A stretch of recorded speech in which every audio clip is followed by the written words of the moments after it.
So how many people do we have here? 1, 2, 3, 4, 5. Yeah. 5, 5, 6. And what how much Swift have you guys done? Any?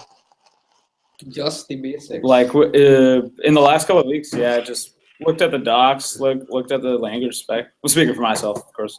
I've been doing it for about a year. Okay. I've done a little bit of Objective-C a long time ago, but I haven't used Swift. Okay. Yeah, I'm the same in that.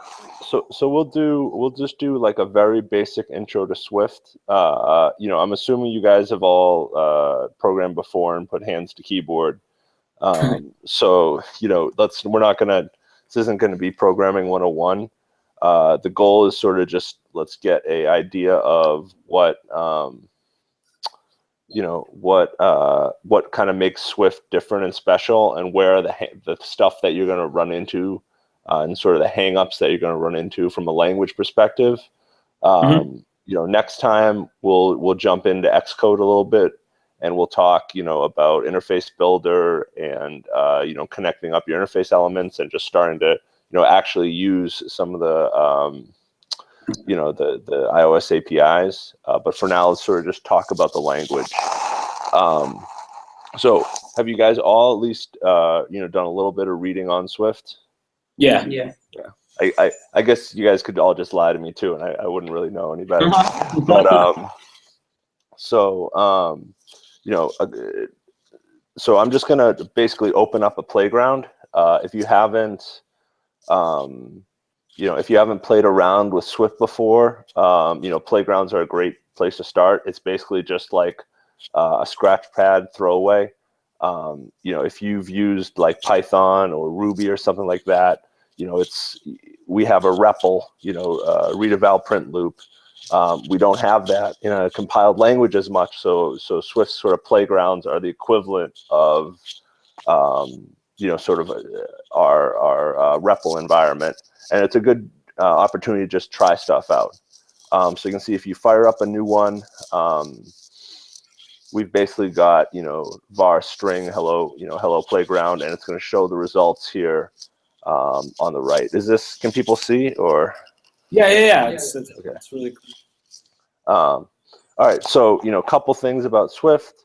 One, it's a compiled language, right? So this is not a interpreted language. Two, it's very strongly typed, but it sort of lets you get away with stuff. It feels like it lets you get away with stuff, but it really doesn't. So like, let me give you an example. So I can obviously say string equals something else, right? That's fine. Now if I say string equals 14, stuff blows up, right? And it says, well, I cannot assign a value of int to type string. So we're like, okay, well, I guess, so how does it know that string is a string? Well, I guess we assigned it to a string, but does that sort of set it for all time? Yes, it does. So what Swift does is a lot of sort of, it figures out the types of your variables at compile time. So I'm not, this is not something that's happening at runtime. This won't even compile because it knows that string is a string. And so it's not even going to, this is not even going to compile. The other important thing about Swift is that it is not a garbage collected language. It is a ARC language, so automatic reference counting. So what that means is it will handle memory for you, provided you at least somewhat know what you're doing. So to give you an example of some of the pitfalls of that, 99% of the time, so I could say other class equals nil. Oh, let's get rid of that. So stuff's blowing up. Or my class. Oops. I can say first other equals other class. So, I'm creating an instance of my class. I'm setting first.other to other class. And now if I say first.other equals my, now other is set to my. I've got a circular reference, and now we're basically screwed. And there's no way for this to sort of get caught at compile time. It's not going to complain because it's a runtime issue. So there's ways around that. You just need to be aware if you are creating circular references that that's something that you need to take into consideration. So the way we generally get around that is just by making one of the references weak, and that way even if other class still has a reference to my class, Swift knows that it can deallocate my class as opposed to the other way around. That's going to come more, we're not going to talk about this right away, but that's going to come, it's going to be something that comes into consideration later on as you're sort of linking a bunch of user interface elements together. You've got a bunch of JSON coming in, and just, be careful with your references so that stuff doesn't blow up. All right, so let's talk about variables. So I can say let num equals 42, and I'm going to have a number. What's interesting is because of what gets done at compile time, Swift, we're not paying the price that we are in, for example, in Java, right, where it's got to box this thing into a it's got to box 42 into an object and then call a method on it. Because of what it's doing, it's figured out that 42 is an object here, so I can actually call a instance method on a straight number, which is kind of cool. Obviously, I can call that on num as well, and I'll get the successor of num, which in this case is 43.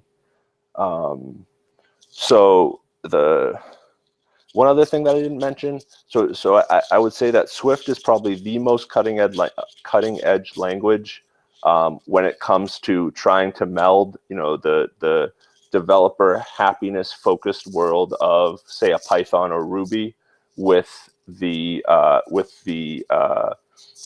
execution speed of something like a C, C or Objective-C, right? So it's sort of the idea was previously prevalent that you would have to have sort of a crap language like Objective-C in order to have something that can run as efficiently as we want it on a mobile device.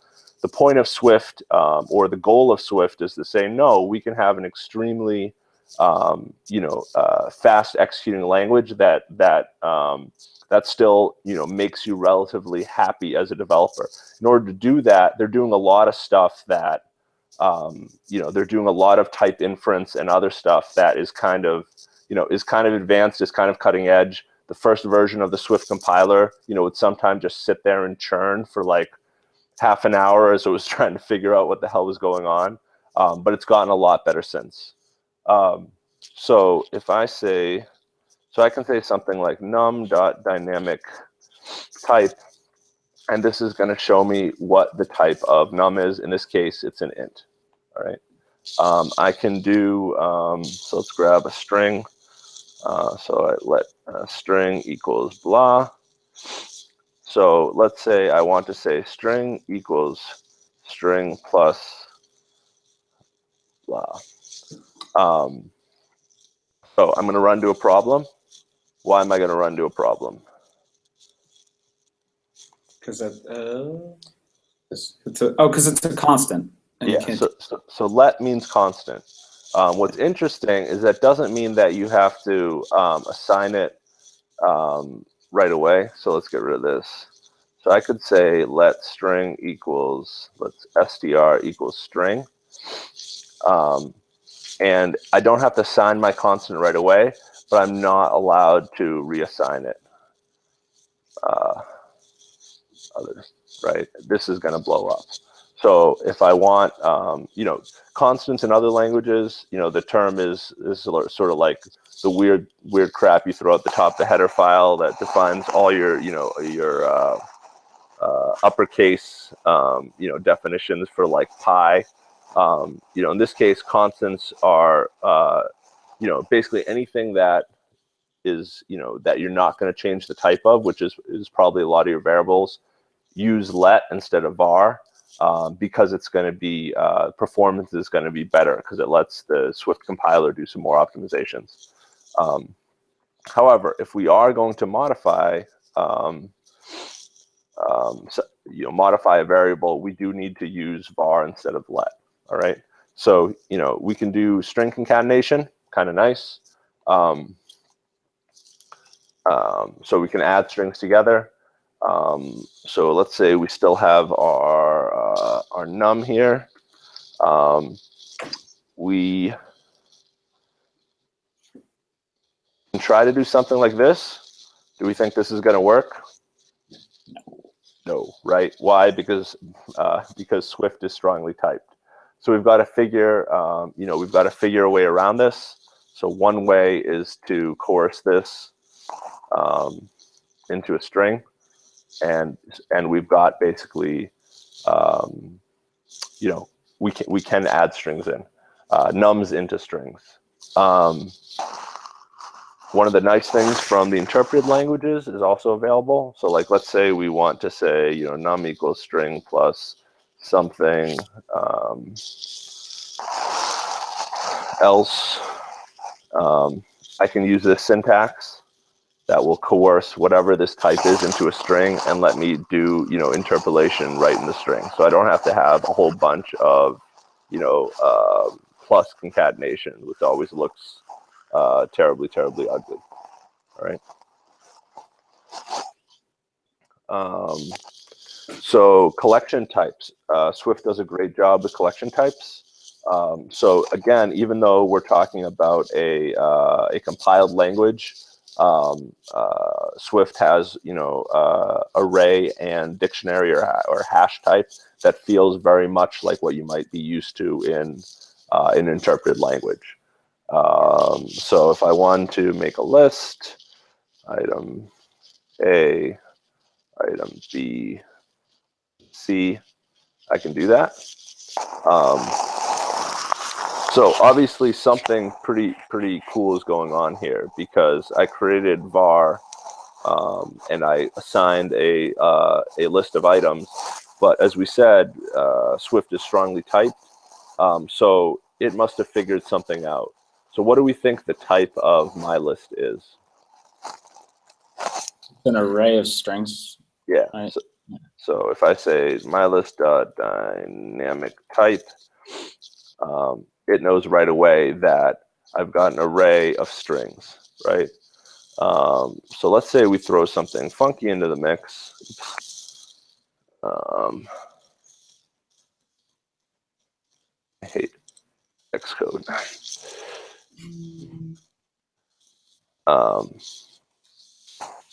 So what's going on here?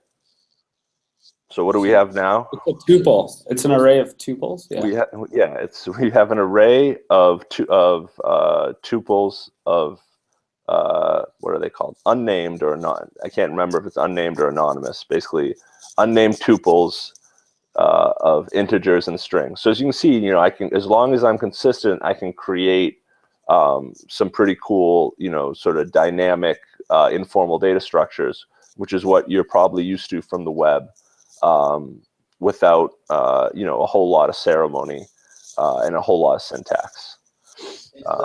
Arrays by default fixed length or variable length? Sorry, can you say that again? Are arrays fixed length or variable length by default? No, I can throw stuff in there, but it is append, I think. What about holy arrays? You can do holy arrays, I believe. So if I create, I think I can create an array if I just pass the length of the array in. So the array can be empty right off the bat. So if I wanted to add in, a tuple, item B, item I can do that.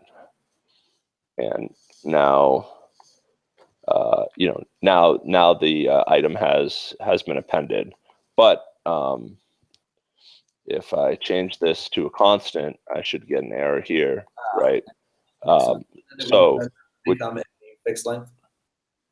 yeah, I mean now it's a constant. So now the entire array is a constant. It's not like it's not like C where I say const whatever, and I can still change the values around. Swift is a little bit smarter than that, right? So this is now a constant array. Quick question. Yep. So up top you explicitly declared var string as a string. Yep. Is that like a convention thing? Because it's implicitly in the next line. So. Yeah. So here I don't have to do that. So if I in practice, like, is that what most devs kind of do? Yeah. Figured. Makes sense. So in this case, I had to do it right because it doesn't have an initialized value. Okay. So I'm missing the type annotation here. Okay. If I just said okay, and what I would say is that yes, probably most people do type annotations in Swift, but I would argue that that's probably changing now. Most Swift developers now are Objective-C developers in remission, right? So what I would say is like most. There was a big thing in on Swift.org talking about how they're modifying the Cocoa APIs to be less verbose, because Swift has a much less verbose syntax. So I would say you'll probably see people start to drop the type annotations when they know that Swift will figure out what to do correctly more and more. But I think you can go either way. Any other questions? What time do we have till 9:30? All right. All right. So dictionaries. So the other sort of basic type is dictionaries. So if I wanted to create a dictionary, I just need to sort of use the modified JSON syntax. Boston. Oops. What is the capital of New Jersey?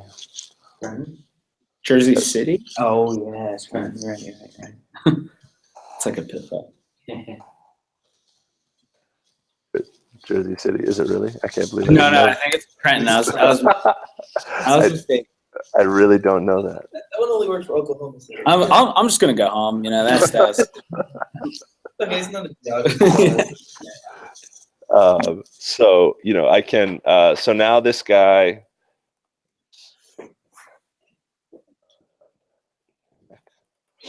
So now we'll see this guy is a dictionary of strings to strings, right? So dictionaries are defined both by the type of the key and the type of the value. If I change one of these, if we change these to, so actually here's an interesting one. So I've now said MA:3, NH:conquered, and notice that this it's still this thing is still working, but this is a much bigger pain in the ass to work with, right? Like so now I've got a generic object, and so I'm going to have to cast it down to something specifically. You do end up using more NS objects than you'd like in the when working with the APIs. But if you can help it, you're much better off not doing that. So set that back to Boston. So if I do capitals MA, right, I can pull out Boston. What's interesting is if I do this guy, notice what's happening here. So hopefully you guys came across optionals, right? So this is not just a string, it's an optional string. So why is that? Is it implicit because it's a tuple and it might be a null value for the key? Yeah. So imagine I say, T, right? Value is nil. So obviously the output cannot always be, is not always going to be a string. It could also be nil. So what Swift has is this idea of optionals. So what I need to do is basically unwrap my optionals when I'm using them in a way that makes sense, right? So for example, if I know that this guy is always, I'm only going to ever look up states, I can, force unwrap this and say, exclamation point. But that's, also an opportunity for trouble, because if I force unwrap something that doesn't exist, notice this is not, oh, we had a small bit of a bad problem. This is, a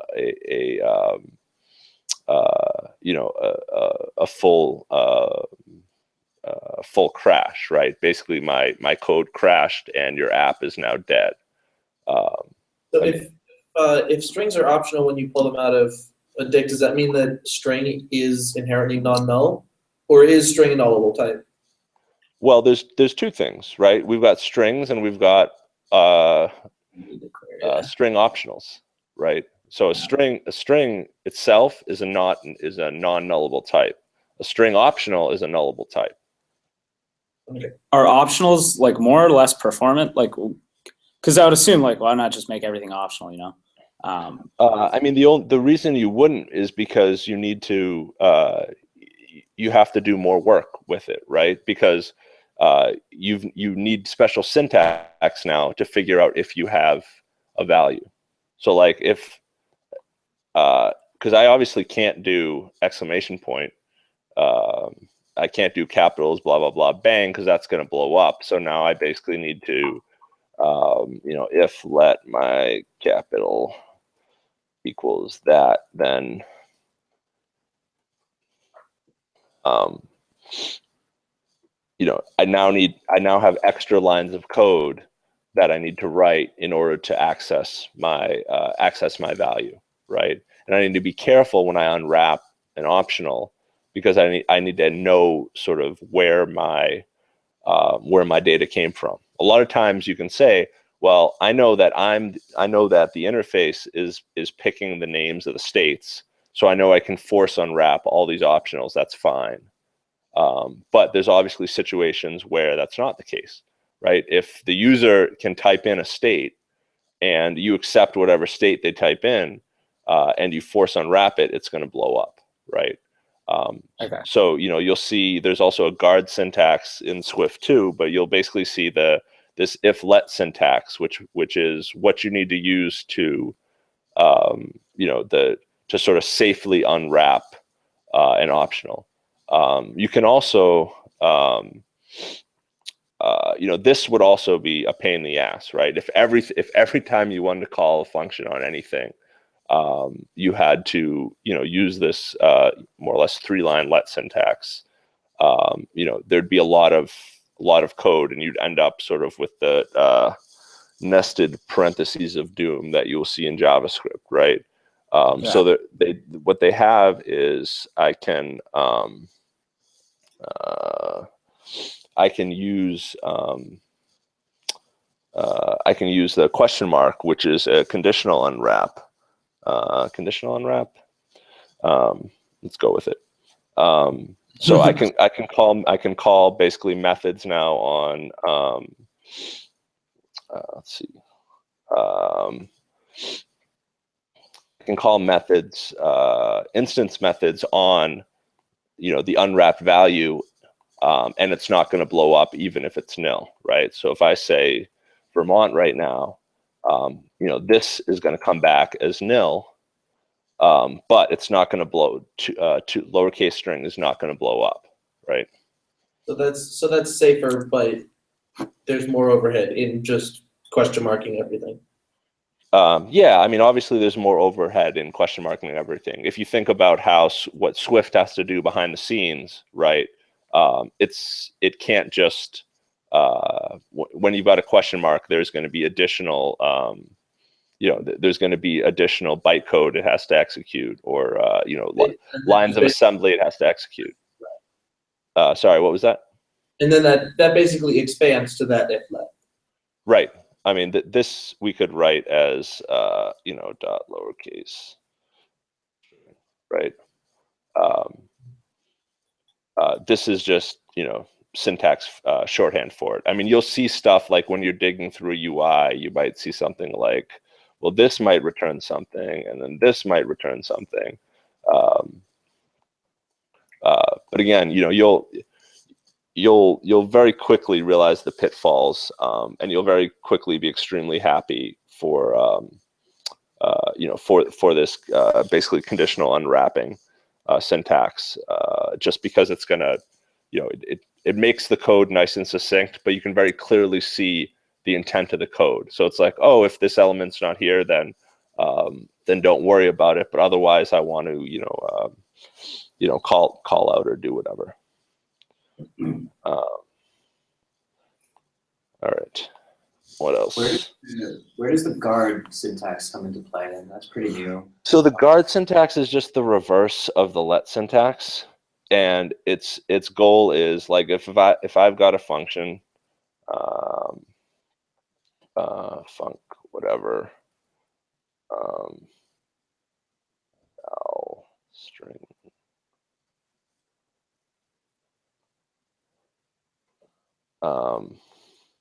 So I can do. I've never actually used the guard syntax myself, but it's basically the reverse of the let. With the let, right, the happy path is inside of the parentheses.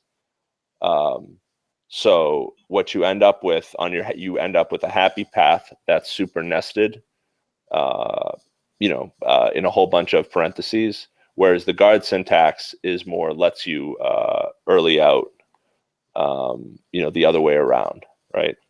Let me just double check the guard swing syntax.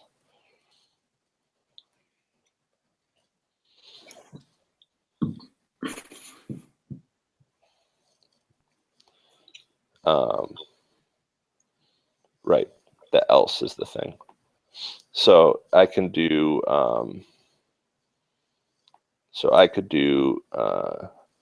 guard let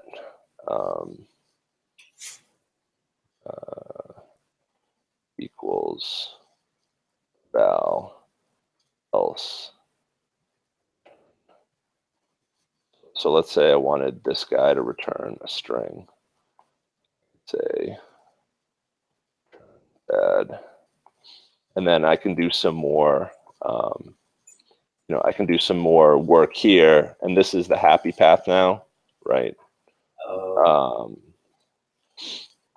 As opposed to so it's negation. Oh, it's negation. yeah. So I actually really like that they did this else here. So it's like guard. So the let is the same, but then all you've got is the else condition, and so your happy path is not gonna be nested in a whole bunch of parentheses. Curlies. It's gonna be it's gonna be more reflective of probably how you think about your code. Does that make sense? Yeah. All right, cool. All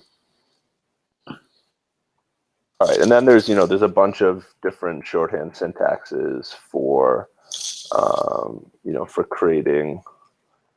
If I wanted to have a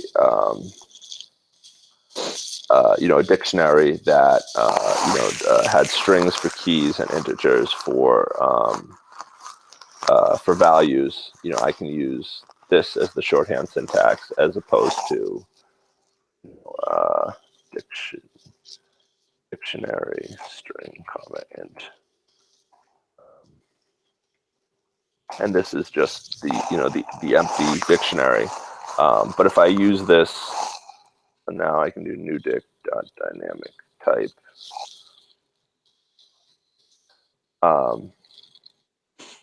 you'll see this is a string. So even though I've initialized it with the empty string, it knows the type. Whereas if we do this, we've more or less got a a NS dictionary that is not as useful. All right, so that's variables. Let's talk about control flow. So I'm going to kill this.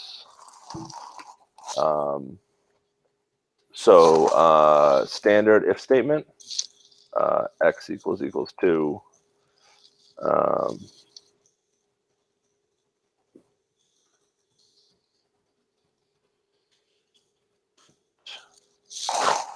Good. So you should be used to this, but as you can imagine, if x is a string, this is not going to work, right? So it's also not, we're also not going to be able to do this which we can do in C or a bunch of other languages. Like bool is a strong, is strongly typed as well. So we can do we can convert this guy into an integer, and that will get us our conditions. Coerce things. You can you actually can't really coerce things to bools. So would it be like equals nil? Yeah, I mean you can do. So let's say x is a string.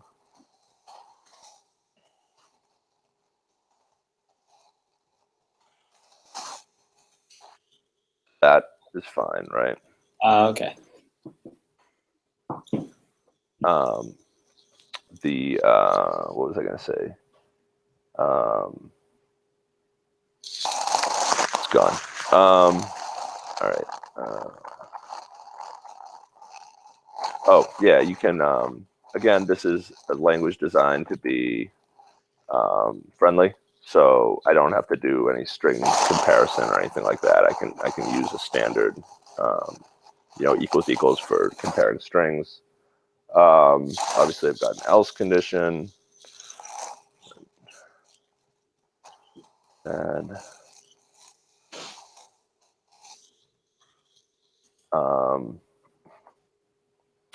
I've got. We already talked briefly about optionals. So you use that if let syntax to unwrap optionals. I've got for in. So I can use, so let's say I have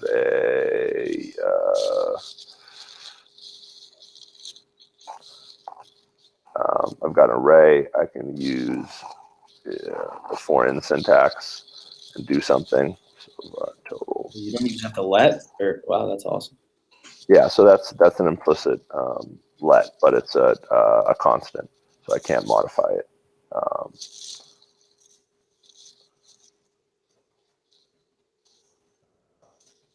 That will work. So I have my for in syntax, which will loop over arrays. I can loop over dicts with dictionaries with just pulling out a tuple. Of course, I killed all that other code.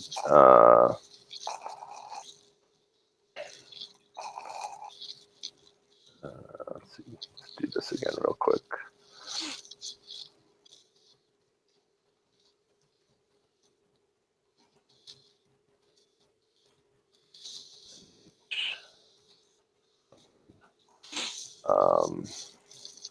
State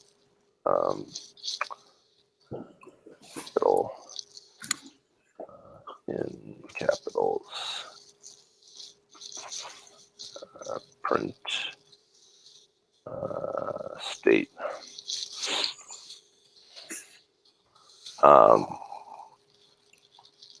So I can pull these guys out.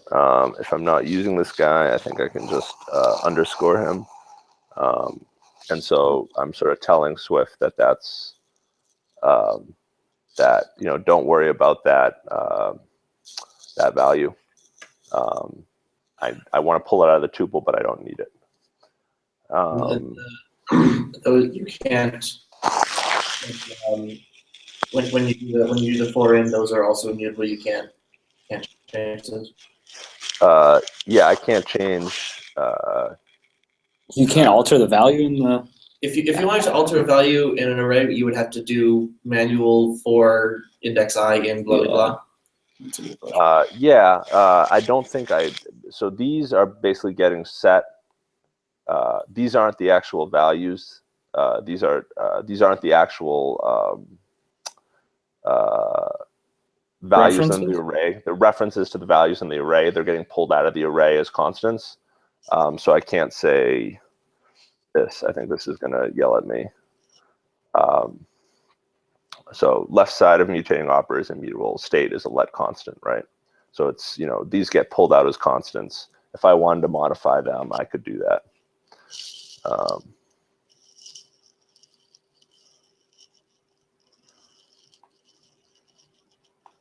You guys are all frozen in time. Can you still hear me?